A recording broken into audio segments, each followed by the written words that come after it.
Les vraies voix, Frédéric Brindel. Sud Radio et la justice. Nous voulions absolument ouvrir ce rendez-vous traditionnel de 18h15, ce grand écran consacré à un thème d'actualité.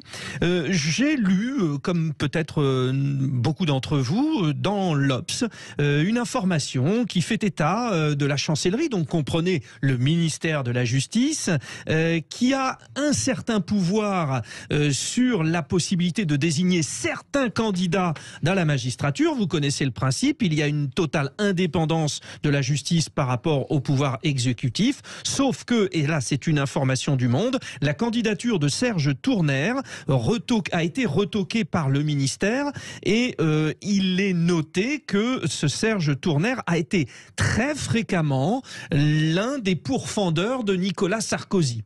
Ça fait tilt dans ma tête puisque hier nous avions évoqué le cas de Nicolas Sarkozy qui ne prenait pas fait et cause pour la candidate de son parti, mais qui semblait soutenir un peu plus le pouvoir en place, qui avait une chance d'être réélu. Je cite nos vraies voix hier qui ont dit ça et qui ont dit tiens, c'est peut-être par intérêt. J'avais fait la réflexion, j'avais posé la question, mais dites-moi, il y a pourtant indépendance de la justice par rapport au pouvoir politique et je tombe sur cet article. Donc qu'est-ce que je fais? Je sollicite évidemment nos trois vraies voix qui sont, je vous le rappelle, Philippe Bilger, magistrat honoraire, et ce sera important, Lydia Guirous, spécialiste de la politique, Pierre-Yves Martin qui représente on va dire le citoyen, et puis Georges Fenech que je salue, qui est quelqu'un pour qui j'ai beaucoup d'admiration. J'ai eu l'occasion très souvent de partager des émissions avec lui sur CNews, appelons un chat, et quand il parle de justice, nous l'écoutons. Bonsoir Georges.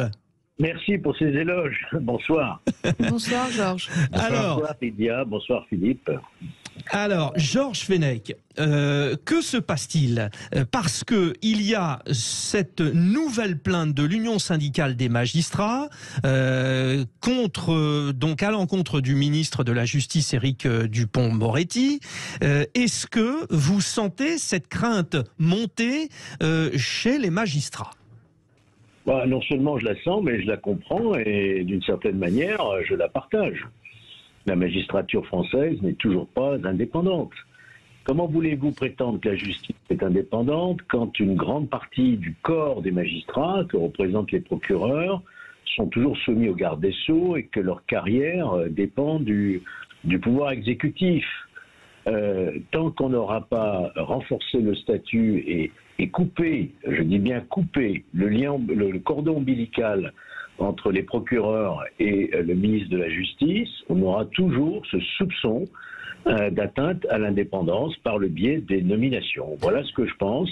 Il y avait une réforme qui était engagée il y a quelques années, une réforme du Conseil supérieur de la magistrature, mais qui n'a jamais vu le jour parce qu'on ne trouvait pas une majorité des 3/5. Et donc nous en sommes toujours là. On ne peut pas dire qu'aujourd'hui la justice est véritablement indépendante. Je rappelle, Georges Fenech, par rapport à l'information que je vous donnais concernant donc Serge Tournaire, qu'il s'agissait de lui de présenter sa candidature pour le poste de premier vice-président chargé de l'instruction des affaires financières à Paris, qui est donc un endroit où, en l'occurrence, le président Sarkozy a plusieurs fois été reçu. Je précise par rapport au contexte. Bien sûr, Georges Fenech, vous restez avec nous, mais nous allons voir notre autre magistrat, Philippe Bilger. C'était la question que vous aviez évoquée hier, Philippe. Et là, dans la presse, alors ça a fait tout de suite badaboum.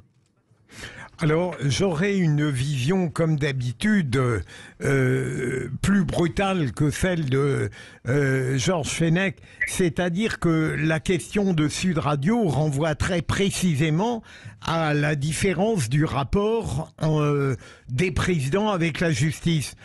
Pour ma part, j'ai toujours considéré que Nicolas Sarkozy avait un rapport direct et immédiat, voire brutal, avec la justice et son indépendance, mais qu'Emmanuel Macron, subtilement, est presque plus dangereux dans la mesure où, le président candidat, mon cher Frédéric, oui, a un rapport, je dirais, plus subtil, plus suave, plus nuancé, plus soyeux, mais que l'indépendance de la justice est battue en brèche de la même manière. Le fait d'avoir rayer, si les faits sont exacts, le remarquable magistrat qu'est Serge Tournaire de la liste, avec 2 autres magistrats dont on a du mal à connaître les noms, est une atteinte grave à l'indépendance, parce que il paraît que Serge Tournaire aurait été impliqué évidemment dans l'affaire Big Malion et que tout cela n'aurait pas plu au président candidat et à Nicolas Sarkozy de la même manière qu'au garde des Sceaux.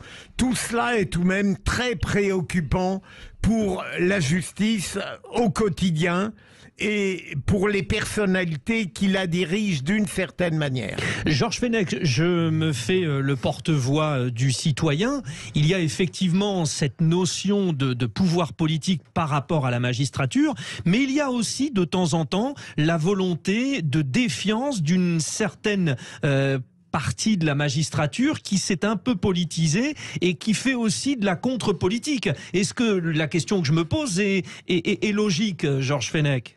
Mais je suis tout à fait sur cette ligne, parce que l'indépendance des juges, c'est pas uniquement à l'égard du pouvoir exécutif, c'est aussi se prémunir contre un contre-projet politique qui pourrait inspirer une forme d'idéologie qui est présente, même si elle est minoritaire, au sein de la magistrature. Moi, j'ai toujours pensé que l'indépendance, elle était avant tout dans les têtes que dans les textes. Il faut se libérer de ces formes idéologiques. Et je crois, pour illustrer mon propos, que chacun se souvient de l'affaire du mur des cons. D'ailleurs, Philippe Bilger avait écrit un livre là-dessus, où on voit bien des magistrats s'en prendre, même si c'est dans un local syndical, à des personnalités politiques notamment, parce qu'elles leur déplaisent. Et souvenez-vous que le syndicat de la magistrature, en 2012, avait clairement, publiquement appelé à voter contre Nicolas Sarkozy. Donc là, il y a un mélange des genres, il y a une tentation, je dirais, de politisation de la justice qui fait beaucoup de tort à l'image d'indépendance et de neutralité des juges. Une question, une petite réaction pour Georges Fenech de la part de Lydia Guirousse, Pierre-Yves Martin ? Bon, j'ai pas de réaction particulière. Ce que je comprends de l'article, c'est qu'il y avait plusieurs candidats apparemment. C'est qu'en fait, la chancellerie, le ministère de la Justice a la possibilité de retoquer certaines candidatures. Voilà, il se trouve que cette candidature pouvait être gênante, donc par rapport à ce qu'on vient de dire. Ça, c'est ce qu'on en déduit. Ils ont le droit de pouvoir retoquer certaines candidatures. Ils ont retoqué cette candidature-là. Alors, est-ce que d'une certaine manière, le cursus, si je peux dire ça ainsi, de ce magistrat le protège et fait que s'il est retoqué, on dira que c'est parce que c'est à cause de Nicolas Sarkozy. Peut-être il a été retoqué parce qu'on préfère d'autres candidats. C'est aussi l'éventualité. Il ne faudrait pas tomber dans la paranoïa aussi. C'est l'histoire de la poule et de l'œuf, Georges Fenech. Oui, là, je ne sais pas les circonstances réelles, mais en ce qui concerne les magistrats, ce qui m'étonne, c'est que en ce qui concerne les magistrats du siège, c'est tout de même le CSM qui propose et non pas le pouvoir. Le pouvoir exécutif propose, mais il aussi propose les nominations de procureurs. Or là, il s'agit d'un poste de premier vice-président, donc je ne sais pas exactement ce qui s'est passé. Et le CSM étant bien sûr le Conseil supérieur de la magistrature. Oui, Pierre-Yves Martin. Oui. Moi, j'avais une question peut-être pour Georges Fenech et Philippe Bilger. On voit bien que cet enjeu d'indépendance de la justice est relativement récent. Est-ce que vous êtes optimiste sur la capacité d'assurer dans la sérénité et surtout dans la durée une vraie indépendance, ou est-ce qu'on considère que la culture française, avec cette puissance politique centrale, notamment dans la Ve République, mais même dans l'histoire de France, font que ça va être quand même compliqué de faire vivre une indépendance de la justice? Bon, alors 2 réponses assez courtes, je suis désolé messieurs. Donc déjà Georges Fenech. Vous savez, tous les présidents de la République depuis la Ve République se sont méfiés des juges. À commencer par le général de Gaulle, qui dans la Constitution avait relégué du pouvoir judiciaire à une simple autorité judiciaire qui dépendait de l'exécutif. On se souvient aussi des démêlés de François Mitterrand au moment des affaires Urbain et tout avec les magistrats. Et je pourrais citer, même sous l'époque de Jacques Chirac, sous l'époque de Nicolas Sarkozy, François Hollande aussi, et aujourd'hui Emmanuel Macron. Je crois que tous les présidents de la République on cherchait d'une manière ou d'une autre à avoir un peu la maîtrise des nominations et de la justice. Et ça, c'est très contraire à la démocratie. Par exemple, c'est un sujet que vous ne trouvez pas aux États-Unis. C'est inconcevable aux États-Unis qu'on en soit arrivé là, quoi. Philippe Bilger, finalement, tant qu'il y aura un ministère de la Justice, ça voudra dire aussi quelque part que le gouvernement a un regard sur la justice. Oui, mais on a le droit de mettre un grand ministre, éventuellement, c'est pas interdit. Mais merci Pierre-Yves pour votre question. Moi, je suis relativement optimiste. Il n'y a pas de gouvernement des juges, contrairement à ce qu'on prétend, mais je sens des avancées dans le domaine qui vous préoccupe à juste titre.